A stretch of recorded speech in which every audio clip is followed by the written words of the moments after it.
depuis 2011, le Beijing Film Festival a commencé à envoyer des compagnies chinoises au festival d'Avignon Off. Et surtout, on a signé une convention durant 5 ans.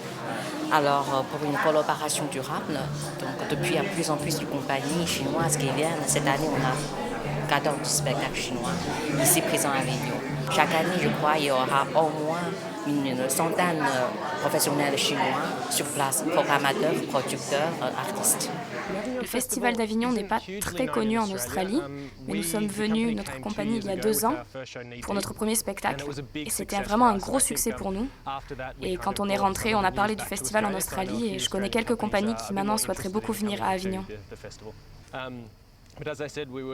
Nous espérions vraiment revenir pour avoir le même succès avec notre nouveau spectacle et pouvoir continuer à tourner en France parce qu'on adore ça.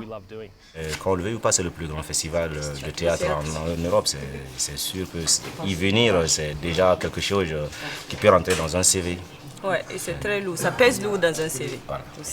On a aussi des expériences dans d'autres festivals, mais Avignon c'est très important pour nous, surtout pour les danseurs, pour voir d'autres choses, avoir un point de vue différent en fait.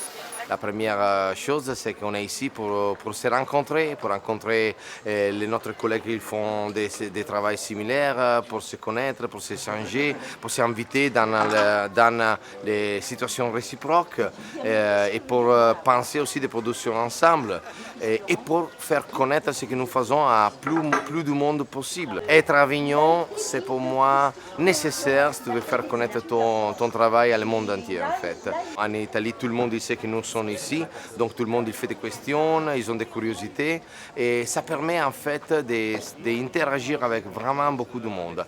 À l'étranger, en France, mais aussi dans d'autres... Beaucoup de Chinois cette année, ils ont demandé beaucoup d'informations à nous et ça c'est un plaisir de voir que le monde il s'ouvre à Avignon. Bien sûr, c'est un carrefour pour le théâtre. Mais bon, en même temps, c'est comme on dit souvent, c'est un cimetière pour les compagnies. Parce qu'il y a de gros sous qu'on investit et si vous n'arrivez pas à rentrer dans vos sous, ça peut partir en vrille. Ouais. Mais bon, jusque-là, on dit Dieu merci parce que bon, on a... En tant que festival, Avignon rassemble des cultures très différentes. C'est une chance de vivre au milieu de ces univers différents qui se rencontrent pour pouvoir rencontrer d'autres artistes, partager sur notre art, apprendre les uns des autres. C'est vraiment un festival qui est suffisamment grand pour avoir cette opportunité. C'est un endroit génial pour travailler. Et c'est aussi un lieu qui nous permet d'apprendre une autre culture. Et c'est aussi une fenêtre qui nous permet de montrer nous-mêmes.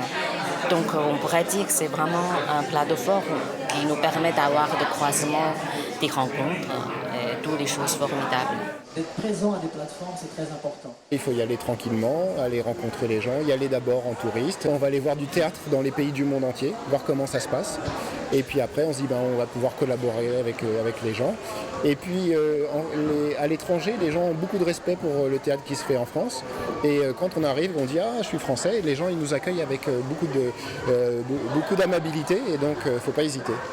Alors notre projet est énorme puisque tout d'abord il consistait à jouer à Paris ce Georges Dandin, ensuite à participer au festival Off pour la première fois et ensuite nous avons l'ambition de montrer ce Georges Dandin toujours en français mais avec peut-être des sous-titres portugais à Rio et à Curitiba qui est le plus grand festival de théâtre du Brésil. Nous avons eu beaucoup de retours de la part du public étranger qui est venu, des Suisses, des Belges, des Anglais, des Allemands, que c'est quelque chose qui va toucher non seulement les chœurs français mais également les chœurs, j'espère, de toutes les nationalités possibles. Et donc c'est dans cette logique-là que nous commençons à nous entourer de professionnels qui peuvent nous accompagner sur cette démarche-là, notamment grâce aux ateliers et conférences qui sont organisés ici au village du Off cette année. Il faut se demander pourquoi on veut aller à l'étranger, dans quel but. Est-ce qu'on veut tourner internationalement? Est-ce qu'on veut enrichir son spectacle d'ingrédients nouveaux?